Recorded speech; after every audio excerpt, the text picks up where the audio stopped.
शहरातील beam super speciality रुग्णालयात बॉम्बस्फोटच्या अनुकृती सराव म्हणजे मॉक ड्रिल पार पडला।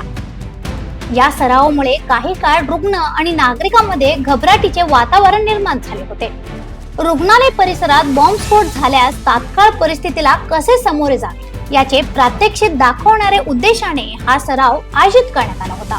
स्फोटचा आवाज, धूर आणि आपत्कालीन परिस्थितीचे वास्तवदर्शी चित्र उभे केल्याने काही वेळ रुग्ण घाबरून गेले आणि गोंधळाचे वातावरण निर्माण झाले।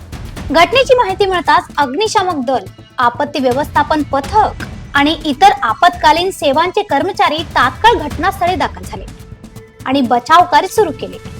जखमींना सुरक्षित ठिकाणी हलवणे, आग नियंत्रणात आणणे यासह सर्व प्रक्रिया प्रभावीपणे पार पाडण्यात आली। या अनुकृती सरावाचा मुख्य उद्देश नागरिकांमध्ये आपत्तीबाबत जागरूकता निर्माण करणे हा होता। तसेच रुग्णालयातील कर्मचारी आणि बचाव पथकांमधील समन्वय वाढवण्यासाठी हा सराव उपयुक्त ठरला।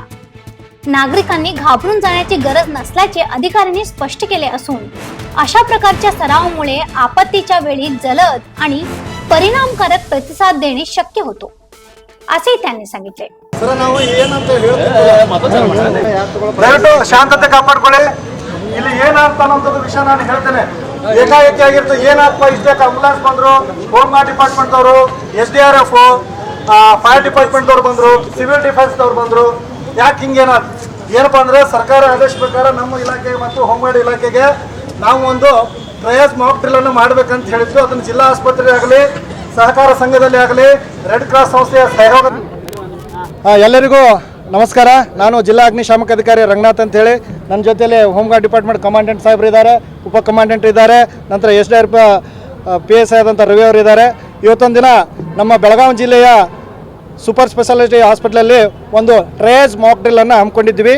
ಇದು ಹಮ್ಮಿಕೊಳ್ಳಿಕ್ಕೆ ಕಾರಣ ಏನಪ್ಪ ಅಂದರೆ, ನಮ್ಮ ಮುಖ್ಯ ಕಚೇರಿಯಿಂದ ಆದೇಶ ಇತ್ತು ಏನಪ್ಪ ಅಂತಂದರೆ, ನಿಮ್ಮ ಒಂದು ಜಿಲ್ಲೆಯಲ್ಲಿರುವಂಥ ಜಿಲ್ಲಾ ಆಸ್ಪತ್ರೆಗಳಲ್ಲಿ ರೆಡ್ ಕ್ರಾಸ್ ಸಂಸ್ಥೆಗಳ ಸಂಯೋಗದಲ್ಲಿ, ನಂತರ ಸಹ ನಿಗಮ ಮತ್ತು ಸಂಸ್ಥೆಗಳ ಅಡಿಯಲ್ಲಿ ಏನಪ್ಪ ಅಂದರೂ ಒಂದು ಟ್ರಯಲ್ಸ್ ಡ್ರಿಲ್ಲನ್ನು ಮಾಡಬೇಕು ಅನ್ನೋಂಥದ್ದು ಹೇಳಿದ್ರು। ಇದು ಕಾರಣ ಏನಪ್ಪ ಅಂದರೆ, ಮುಂದೆ ಯಾವುದಾದ್ರು ಒಂದು ವಿಪತ್ತು ಸಂಭವಿಸದಾದಲ್ಲಿ ಯಾವ ಇಲಾಖೆದವರು ಮತ್ತು ಜನರ ಒಂದು ಪ್ರಾಣ ರಕ್ಷಣೆ ಮಾಡೋದು, ಆಸ್ತಿ ರಕ್ಷಣೆ ಮಾಡುವಂಥದ್ದು ಮತ್ತು ಜನರಿಗೆ ಮುನ್ನೆಚ್ಚರಿಕಾ ಕ್ರಮಗಳನ್ನು ಏನು ಮಾಡಬೇಕು ಅನ್ನೋಂಥದ್ದು ಇದರ ಉದ್ದೇಶ ಆಗಿತ್ತು। ಹಾಗಾಗಿ ಮುಖ್ಯ ಕಚೇರಿ ಆದೇಶ ತಕ್ಕಂತೆ ಇವತ್ತೊಂದು ದಿನ ನಾವು ಹೋಮ್ ಗಾರ್ಡ್ ಡಿಪಾರ್ಟ್ಮೆಂಟ್, SDRF ಮತ್ತು ರೆಡ್ ಕ್ರಾಸ್ ಸಂಸ್ಥೆ ಎಲ್ಲ ಸಿವಿಲ್ ಡಿಫೆನ್ಸ್ ಎಲ್ಲರೂ ಸೇರಿಕೊಂಡು ಇವತ್ತೊಂದು ದಿನ ಜಿಲ್ಲಾ ಆಸ್ಪತ್ರೆಯಲ್ಲಿ ಈ ಒಂದು ಟ್ರಯಲ್ಸ್ ಮಾಕ್ ಡ್ರಿಲ್ಲನ್ನು ಅಣುಕು ಪ್ರದರ್ಶನ ಹಮ್ಮಿಕೊಂಡಿದ್ವಿ।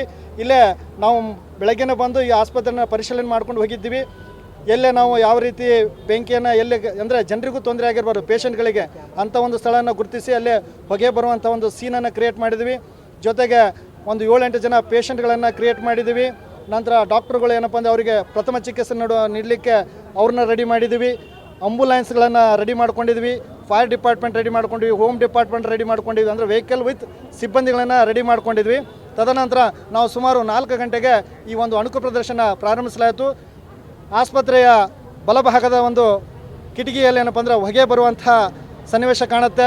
ತತ್ಕ್ಷಣ ಬೆಂಕಿಯಲ್ಲಿ ಅಲ್ಲಿರುವಂಥ ಪಬ್ಲಿಕ್ಕು ಸಹ ಬೆಂಕಿ ಆಗಿದೆ ಅಂತ ಕೂಗ್ತಾ ಇರುವಂಥ ಸೀನ್ ಕಾಣುತ್ತೆ। ತಕ್ಷಣ ಅಗ್ನಿಶಾಮಕ ಇಲಾಖೆದವರಿಗೆ ಕರೆಯನ್ನು ನೀಡಲಾಗ್ತದೆ। ಅಗ್ನಿಶಾಮಕ ಇಲಾಖೆದವರು ಸುಚಿತವಾಗಿ ವಾಹನ ಸಮೇತ ಬಂದು ಹೋಸನ್ನು ಹಾಕಿ ಆ ಬೆಂಕಿ ಆಗಿರುವಂಥ ಸ್ಥಳಕ್ಕೆ ನೀರನ್ನು ಸಿಂಪಡಿಸುವ ಮೂಲಕ ಬೆಂಕಿ ಆರಿಸುವಂಥ ಕೆಲಸ ಮಾಡ್ತಾರೆ। ಅದರ ಜೊತೆಯಲ್ಲಿ ಏನಪ್ಪ ಅಂದರೆ SDRF ತಂಡ ಬರುತ್ತೆ, ಹಾಗೂ ಅಗ್ನಿಶಾಮಕ ಇಲಾಖೆದವರು ಈ ಬ್ರೀದಿಂಗ್ ಅಪಟಸ್ ಸೆಟ್, ಉಸಿರಾಟದ ಸಲಕರಣೆಯನ್ನು ಹಾಕ್ಕೊಂಡು ಹೊಗೆ ತುಂಬಿರುವಂಥ ಕೊಠಡಿಯಲ್ಲಿ ಸಿಕ್ಕಾಕೊಂಡಿರುವಂಥ ಪ್ರಜ್ಞೆ ತಪ್ಪಿರುವಂಥ ಪೇಷಂಟ್ಗಳನ್ನು ತೆಗೆದುಕೊಂಡು ಬರುವಂಥ ಕೆಲಸ ಅವರು ಮಾಡ್ತಾರೆ। ಜೊತೆಯಲ್ಲಿ ಏನಪ್ಪ ಅಂದರೆ, ಈ ಭಯೋತ್ಪಾದಕರು ಒಂದು ಬಾಂಬ್ ಅಟ್ಯಾಕ್ ಮಾಡಿದಾಗ ಈ ಹೋಮ್ ಗಾರ್ಡ್ ಡಿಪಾರ್ಟ್ಮೆಂಟರು ಸಹ ಅದನ್ನು ಪಟಾಕಿ ಅಟೋಮ್ ಬಾಂಬ್ ಹೊಡೆಯುವ ಮೂಲಕ ಒಂದು ಬಾಂಬಿನ ಸೌಂಡ್ ಕೇಳುವ ಹಾಗೆ ಪಟಾಕಿನ ಹರಿಸಿ ಅಲ್ಲಿರುವಂಥ ಒಂದು 7-8 ಜನ ಕೊಲಾಪ್ಸ್ ಆಗಿ ಬೀಳ್ತಾರೆ।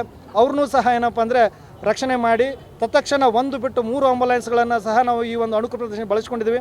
ಯಾವ್ಯಾವ ರೀತಿ ಆಂಬುಲೆನ್ಸ್ ಬರ್ತದೆ, ಜೊತೆಗೆ ಟ್ರಯಾಜು ಪ್ರಥಮ ಚಿಕಿತ್ಸೆಯನ್ನು ಆಸ್ಪತ್ರೆ ಸಿಬ್ಬಂದಿ ಬಹಳ ವ್ಯವಸ್ಥಿತವಾಗಿ ನಡೆಸಿಕೊಟ್ಟಿದ್ದಾರೆ।